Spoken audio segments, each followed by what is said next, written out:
Joshua Samuelu Fatu. I am Jey Uso. Jey Uso has been one of WWE's hottest stars since 2023. The reactions he has when he comes out are getting only even better. Yes, maybe some of you watching this video are already saying yeet yourselves. It feels like more has changed for him in 3 years than it did in the previous 11 years of his career, which was already an outstanding career. He was a popular good guy, he consistently gets the best reactions. Everything is good, right? Maybe not. Let's get into the current issues with Jey Uso in WWE. We'll break it all down. Let us know what you think of Jey Uso. Are you for the yeet or against the yeeting?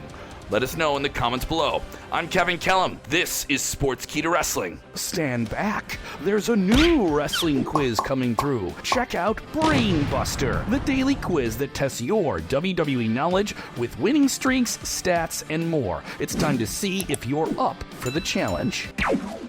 In the highly competitive landscape of Monday Night Raw for WWE, which is bound for some even bigger things with the upcoming move to Netflix, it seems like Jey Uso could be at risk of maybe getting lost in the proverbial shuffle of a constantly spinning circus that has many different people that want to take the spotlight.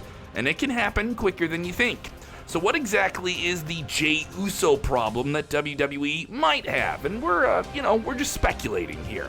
Let's take a deeper dive into all this. To understand the Jey Uso issue WWE has, it's worth rewinding a few years to get full context. It just so happened that Jimmy Uso's knee, that's right, Jey Uso's brother, one half of the Usos tag team, in arguably one of the greatest tag teams of their generation, that injury would hinder the team right as the pandemic was getting going and would keep him out for the rest of 2020, making Jey somewhat a circumstantial beneficiary of this, while his cousin, Roman Reigns, was doing something fresh and new with his character.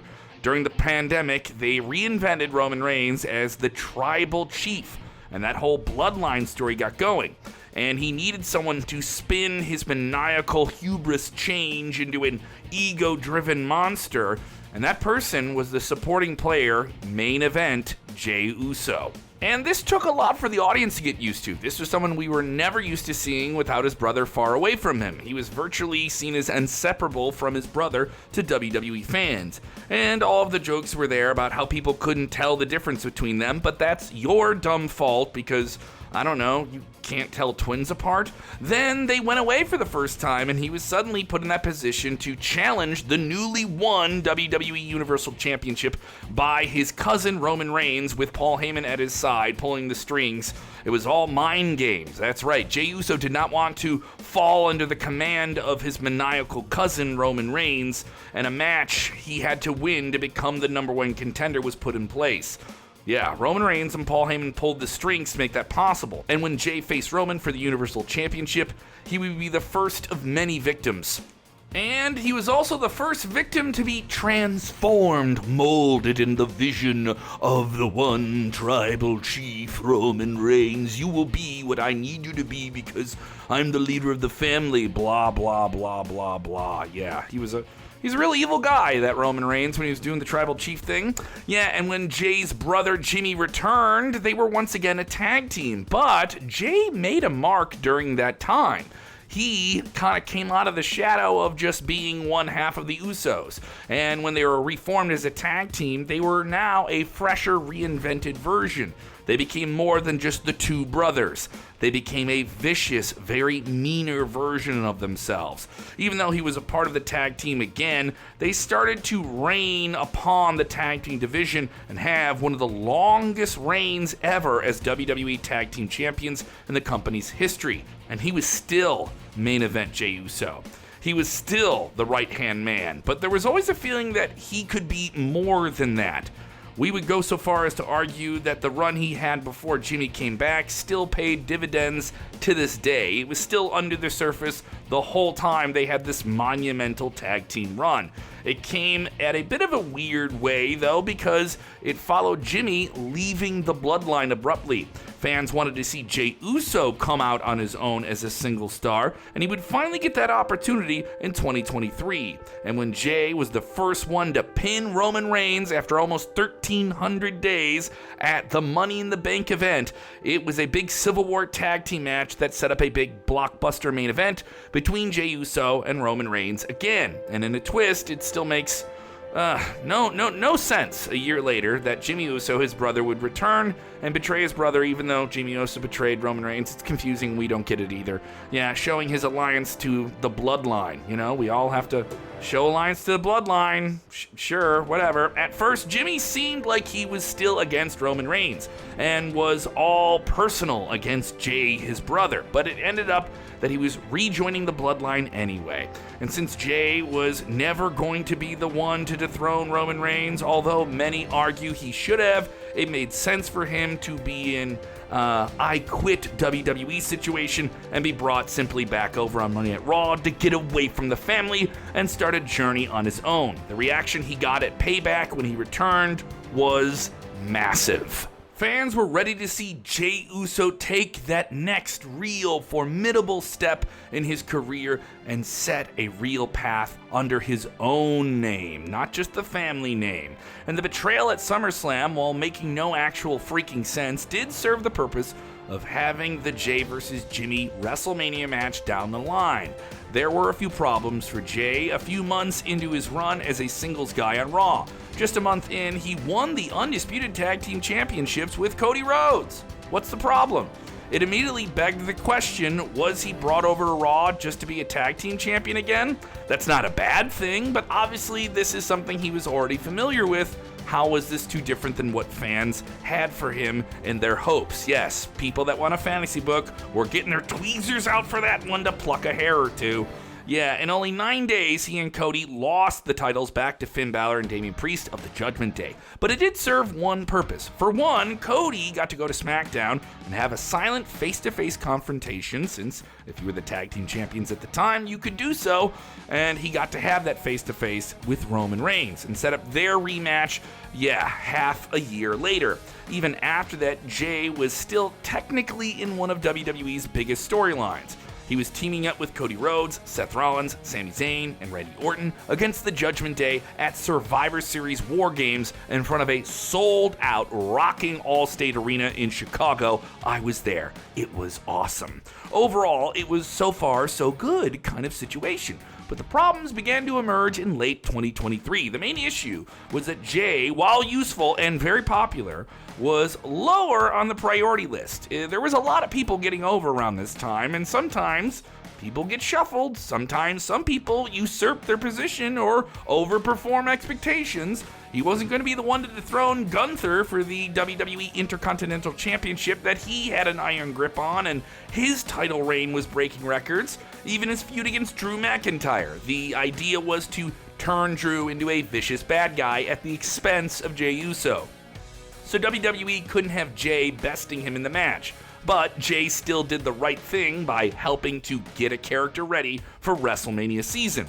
So he was kind of in a weird position where he was used as a utility player, but was still very credible and could be a championship challenger whenever called upon. But seemingly never the guy that could win the big one on his own. Honestly, WWE wasn't really wrong about that. Sometimes having that depth is clearly good for such a broad roster with so many spinning plates. Would it have made sense for him to dethrone Seth Rollins and become the World Heavyweight Champion when they faced off at Raw in December? I don't know, because then there's so many different things you couldn't do with Seth Rollins going into WrestleMania 40 season. Would it have made sense for him to dethrone Gunther and face off in early 2024?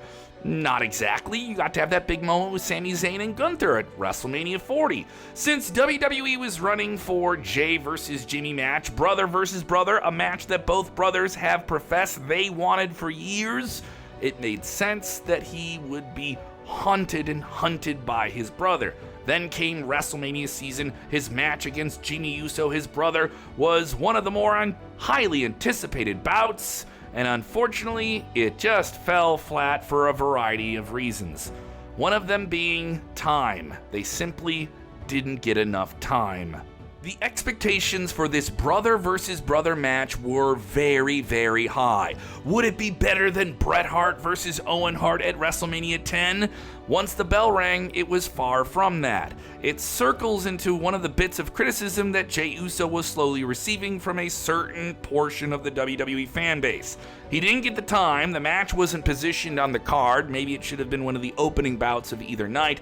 That's also some nitpicking, but a minority of the WWE fanbase, we should emphasize a minority, were of the opinion that Jey's in-ring quality wasn't very good. He doesn't meet the 5-star standard of Dave Meltzer, and where is his moveset being varied from when he's a tag team performer? Calm down, shave your neck beard, go touch some grass, okay? It was an age-old argument of him having a limited moveset and overusing super kicks and splashes. Well, that's a very thin argument because there's probably some other wrestlers you love that do probably the same thing with different moves. So that's a shallow, paper-thin argument. It was pointed out that he didn't have many bangers, which isn't true at all. Come on, this guy was main eventing WrestleMania 39 for the first time with a tag team match. To say he couldn't pull off a singles match is just so limited in your thinking. Just come on, just really try and use more than just the selfish, impulsive part of your brain, just all of your brain. Also, we can argue to the same segment of the audience that Jey's in-ring skills are not a part of the main thing that he does. There have been plenty of megastars in the past who weren't exactly the definition of technical in-ring wizards, but they made it big anyway, and they made us care, telling stories that mattered. After losing, unfortunately and predictably, to Damian Priest in that title shot at the Backlash event, he replaced Drew McIntyre in the King of the Ring tournament, but once again faced the roadblock of the chopping Gunther. The next month, he was in a very stacked and impressive Money in the Bank ladder match, but found himself falling short again. Now, obviously, he wasn't the only one. He's had a good relationship with Sami Zayn, his former honorary Uso in the Bloodline, now his buddy once again on Monday Night Raw. He even teased going after the tag team titles with him. But once again, we found ourselves coming back to the same issue with Jey Uso. Is it best for WWE to utilize him as a tag team specialist and give him another tag team reign with another tag team partner, or really run with this entire yeet thing and make it special? It's a catch-22 situation. Yeah, they know they have a hot star who the crowd is getting behind, and they can't deny him a spot on television. But the way he's being handled seems to indicate that the main decision makers within WWE either don't feel he has what it takes to be the top guy, or there's simply too many other options to choose from. Yes, WWE has a wealth of very talented, very over talent to go put in those positions. Yeah, the latter is a bit of a bitter pill to swallow, but certainly a wealth of riches and a wealth of problems that WWE is going to face when they produce a show that's, on TV 52 weeks a year. It's not hard to see WWE's point of view from that perspective. Yeah, they have a roster with guys like Seth Rollins, Drew McIntyre, CM Punk, Gunther, Damian Priest, Sami Zayn, so many others on Monday Night Raw, and names that are rising up the ranks very fast that could join that class as well. Would it be the right decision to actually have Jey in that spot instead of someone like Gunther or Damian Priest? You can let us know in the comments below.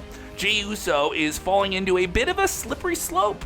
The whole yeet thing is still very catchy. You can see people bouncing their hands in arenas that are sold out coast to coast in unison. And some are claiming, though, that maybe that's a comedic role. I don't know if that's exactly the case at all. But if his momentum is falling flat, it isn't, then he might be slotted back into the tag team situation. And if he gets to go and have tag team banger matches, well then, what about all of you people that said he doesn't have banger matches? You really played out that word banger, by the way. Find another way to say a match is good. That's all well and good. A lot of history there, a lot of personal motivation, all of the Bloodline family stuff. We have a ton of content diving into that on our channel. Go check it out. But we can't help this feeling that is undeniably present. Could WWE do a better job with Jey Uso as a solo superstar? We're not talking Sikoa. Now, Braun Breaker is the WWE Intercontinental Champion. There's almost no way that someone like Jey is going to prematurely end his reign right now. There's simply too much magic behind everything that Braun is doing.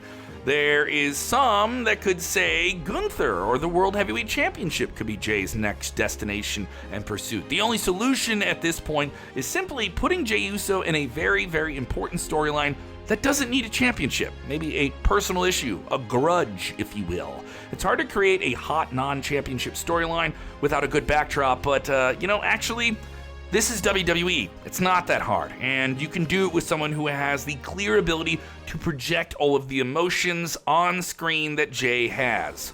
Two of the hottest non-title stories right now are Punk and McIntyre, Roman Reigns and the new Bloodline.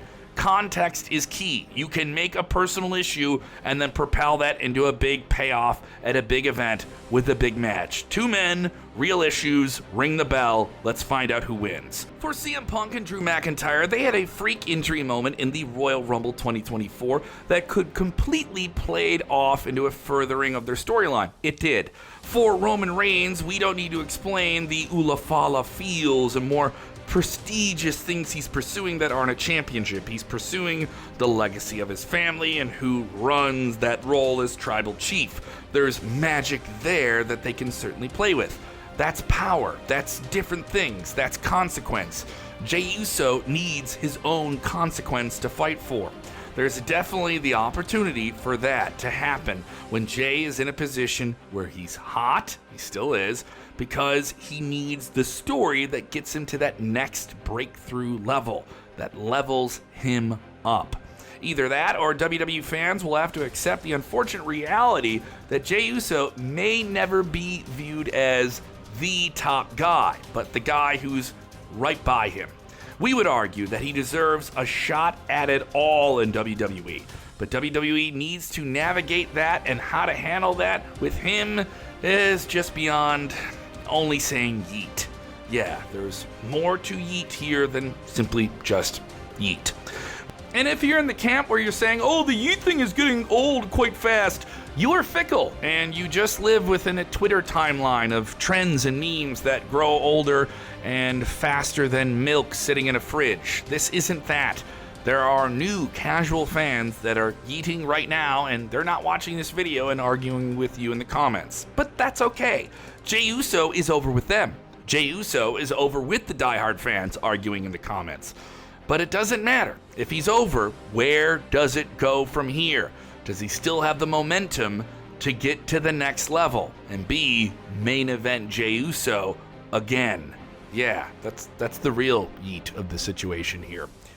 If it doesn't happen, WWE could be risking another major potential single star slipping through their fingers as the stardust is glimmering off of them. What do you think? Let us know in the comments below.